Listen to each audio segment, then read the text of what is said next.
Practicing medicine without insurance is possible. Imagine a private practice where you get to see your best patients every day, providing medical services you truly enjoy, all without the hassle of insurance. My name is Dr. T. Nguyen, and I'm a recovering specialist who was completely burned out from insurance-based medicine. I pivoted into direct care, where patients pay me directly for my medical services and have never looked back.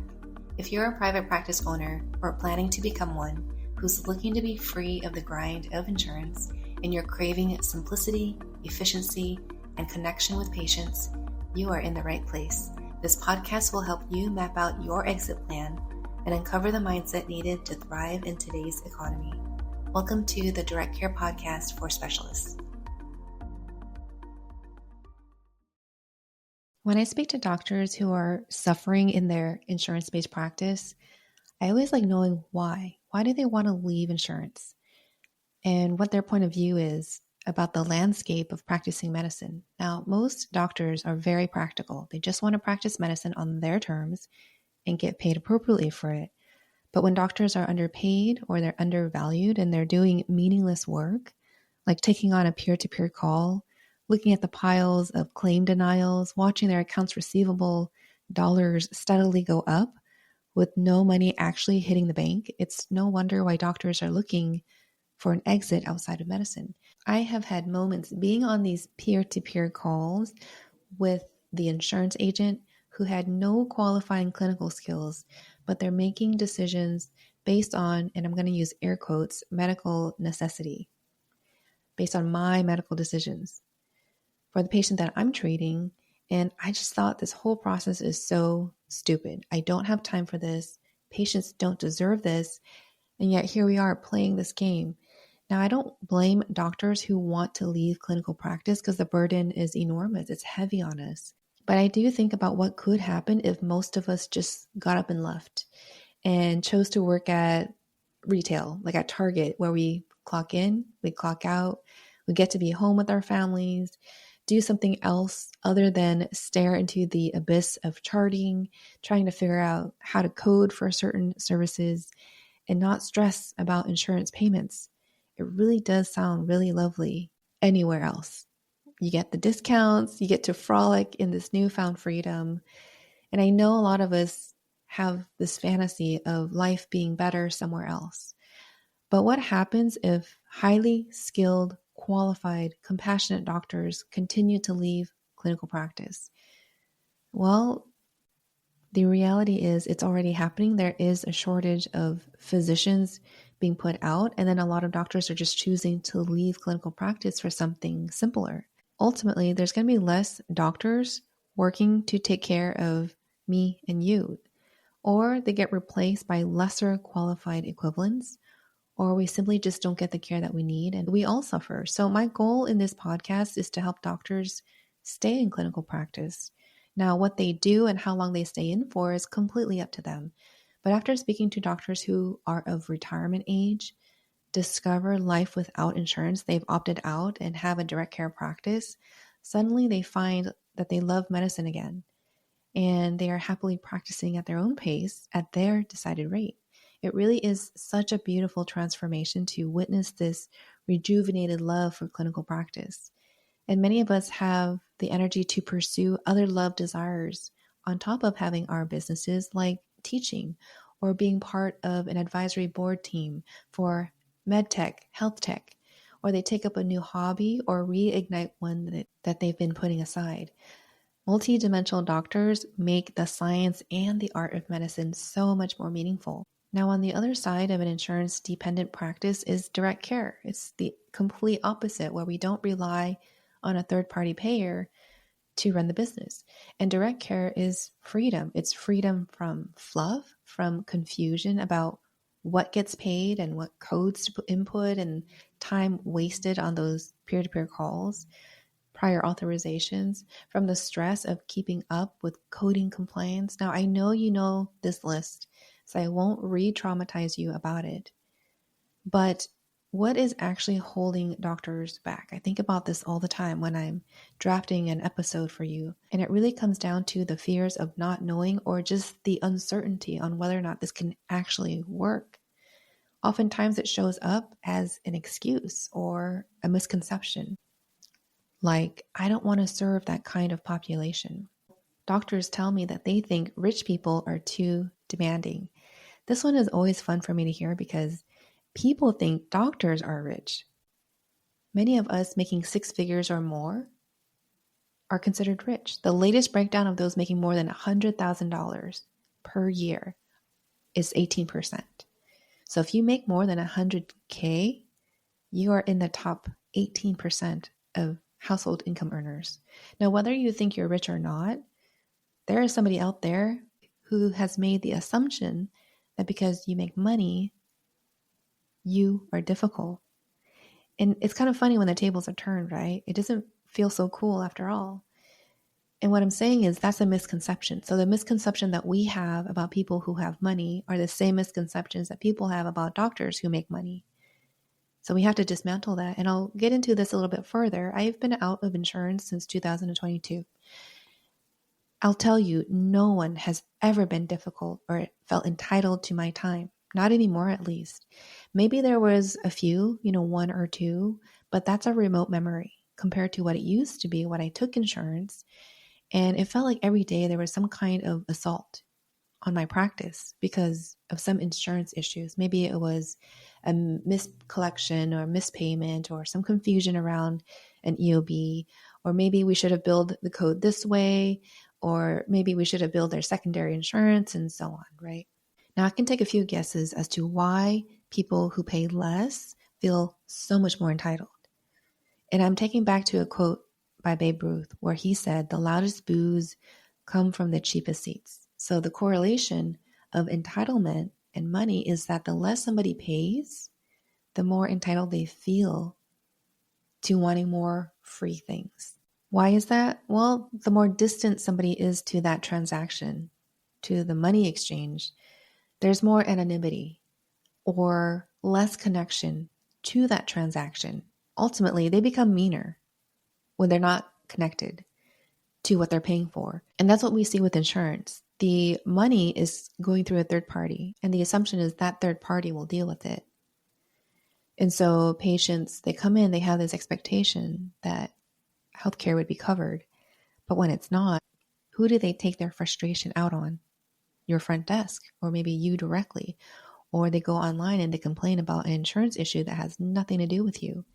And so there is this disconnection with the exchange of money. Yes, they're paying a lot into their premium, into their deductible, but when there's confusion, when there's more distance between the transaction with the doctor for the doctor's medical services, people become meaner. And that's why you'll see more attitude, more crass, more rude comments online. In places where access to you is free, but opinions appear to be limitless and even ruthless. There's just no accountability. There's keyboard warriors who say what they say behind a keyboard, but if they were face to face to you, do they behave the same way? No, because they have distanced themselves from that connection. There's a lack of accountability when people don't pay the doctors directly. And I think we are all taking it out on insurance for good reason. So to quickly assume that you don't want to have a direct care practice because you don't want to deal with quote unquote rich people and their entitlement, I'll share with you my personal experience that doesn't really come. I don't deal with those types of people. People who come into my practice who pay out of pocket and they happily do so is because they know their relationship will be directly with me. And so I'm held to a higher standard. And so if they need a little bit more time to have things explained to them, I take my time. I don't rush them out the door because I've got 30 other people on the schedule. And that's the difference. Taking away that third-party payer makes me accountable to the patient, and the patient becomes more accountable with their dollars, with me, because they're seeing that direct transaction. Another common objection to direct care is the fear of not knowing if it could be financially viable. This one is easy to dismantle. I'm going to show you exactly how that could look. So take a look at your practice if you're currently running an insurance-dependent practice and look at all of the expenses. This can still apply to you if you are employed. Just kind of take a look around and see what it takes to run an insurance practice. So what you'll have to do is see more patients, right? the more patients you see, the more money you make. What does that mean? It means you're running a volume driven practice. So if you have to see more patients, you have to have a bigger rental space or a bigger building to accommodate that. That means you also have to hire more support staff. So they're expensive too. You also have to buy bulky EMRs. These EMRs that accommodate insurance is expensive. And so gather all of the expenses that revolves around accommodating a volume-based practice, one that bills insurance, and you're going to see the true problem lies in accommodating insurance. And then you add the decline of reimbursements, but the cost of running your practice goes up. Your staff needs to get paid more. Your rent goes up 4% every year. Things are getting more expensive to be shipped to you. And use your imagination here and just with a magic wand, make it disappear, make it go away, and just see what is essential in running a medical practice where you take care of people doing the things that you truly enjoy. You take all the other stuff away, you're going to see that you can strip it down, cutting your overhead expenses by a lot, which means your profit margin increases. So you can actually make more money by seeing fewer patients when you don't have to deal with a third-party payer. Now you can choose to charge what insurance rates we're charging, but just take out the middleman. Or you can choose to charge more, which is what many of us do because the rates that insurance provide doctors is really the lowest comp tolerable. So because doctors continue to contract with insurance, they continue to decrease reimbursements and doctors continue to take those contracts, right? That means they're going to continue to lower that threshold because they know there will always be doctors who will agree to that plan or agree to that number. So the reality is you can actually replace a day's work with one patient. What do I mean by that? If you're having to see 30 patients a day, that's a volume-driven practice. And maybe you get reimbursed $50 a patient here, $200, whatever the range of reimbursement is for your specialty. There's a variation, right? And so there's also a variation of what you think you can make. But if you have a cash practice and let's say you sell a package and you focus on selling that high ticket package, you have a little bit more predictability because if the person walks into your door wanting that service, then you can say, well, that package was $2,000 and I know I'm going to get paid today. And then that's all there is to it. There's no tracking of your accounts receivable. You get paid your stated price. And yes, there are people who are willing to pay for expertise care. So a personal story I want to share with you. It's a little ridiculous. So I was at a friend's house and my daughter wanted to eat pho. So pho is Vietnamese noodle soup. And it's not something you can get at any corner. We have to go to very specific places for this thing. And typically we can get this, well, I guess back in the day it was like $5 a bowl, but now it's like $10 a bowl, whatever. The point is, even my soup price is going up. So my daughter wanted this meal and I was at a friend's house. Everybody was busy. I didn't have a car of my own. And I decided to just get it delivered to the house. So paying for that convenience, the price went up to $30. And for me, $30 is fine to feed my kid. Now, why is that? It's because it saved me time and it saved me a lot of hassle and I got that within like 30 minutes. So for me, it's a Now, would I ever share this information with my mom? No, because I come from a generation where that's wasteful. The convenience is wasteful. If you can get it for cheaper, you should definitely get it for cheaper. So there's all these issues that come up, whether it be culturally or how you were brought up, whatever, right? We have these money stories around what it means to save a dollar, to pinch a penny. But you know what?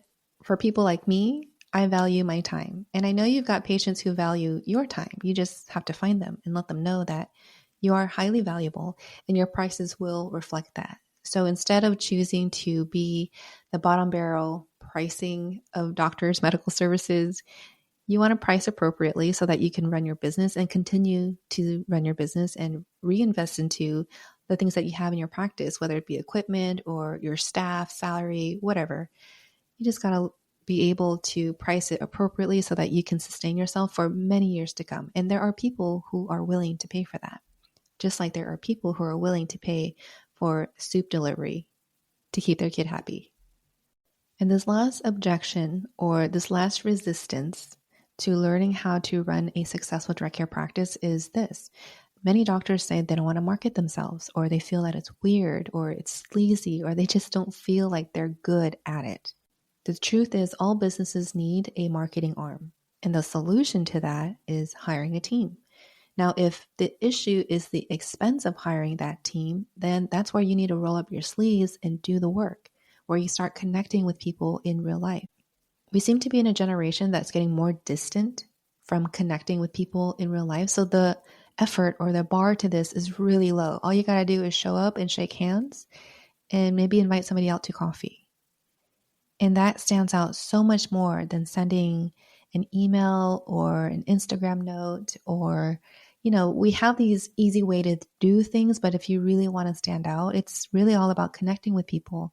And you can connect with people online. Like, I'm not saying that's not a thing, but I'm saying it's a thing that you have to start doing, getting used to doing, because it's not like you're trying to sell on the first impression. Although I do get doctors doing that, and that's kind of weird, where you've never met the person and they're already soliciting to you in your private inboxes. But nonetheless, learn how to connect with people.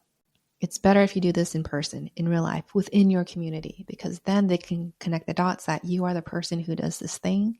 You appear trustworthy. I trust them because they were personable.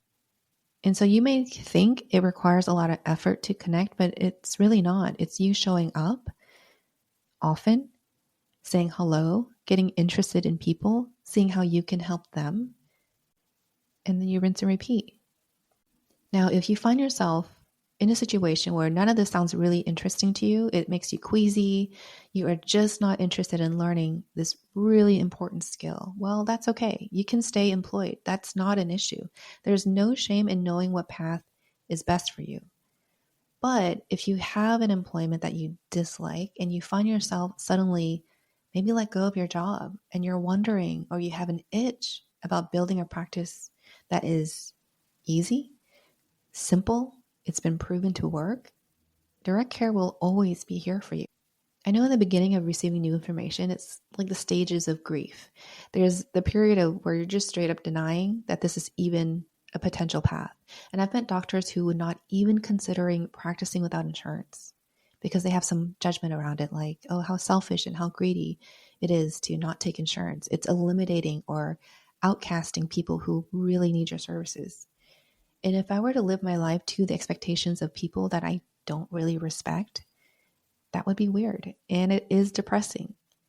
So through the process of gathering more information, you're hearing it from others, you're listening to this podcast, you are experiencing some kind of pain on your current trajectory where you are working harder for less, you eventually move into this phase of anger where you realize, oh my gosh, I didn't have to live this way. Or, oh my gosh, we've been brainwashed into believing that corporatized medicine is the only way. And this is doing a lot of harm to doctors in private practices where private equity is engulfing them because doctors have simply just given up. They don't want to learn a new skill, or they don't want to see this as a path. And it also hurts patients who need the kind of doctor who has a private practice, who has time for them, who is willing to go deep into understanding what their needs are and helping them solve their problem. But these people are simply not getting it with their insurance options. So that's where we're here to help. We are filling in the gap of what's missing with the conventional ways. And then at some point, you arrive at the right time and at the right place to where you finally say to yourself, I have to change something because this is not working out. And then you take the small steps. You start increasing your cash services. You increase your prices because you realize that the insurance rates is not working. And then one day you take that leap of faith and you say, you know what? What's the worst that can happen? I can always opt back in. And I'll share with you from talking with other direct specialty care doctors that only a small percentage of them actually opt back into insurance. Many of us are doing really well without insurance because we found the version of it that is working for us. We stopped resisting and decided to change our own minds that this is worth pursuing. So ask yourself this: what are you currently resisting? And what's on the other side if you actually just did this thing? What would the older, wiser version of you say to yourself? This week, as I'm getting older, I'm taking a mental break for my birthday. I'm going to take some time to reflect and refuel, but I'll be back with another mind-shifting episode next week. Take care for now, and I hope you have a lovely week. If you enjoyed this episode, please give it a review and share it with a friend so more doctors can learn about direct care. Let's keep the conversation going on LinkedIn so we can help more doctors escape insurance and thrive in private practice. Thanks for listening. I'll talk with you next time. Take care.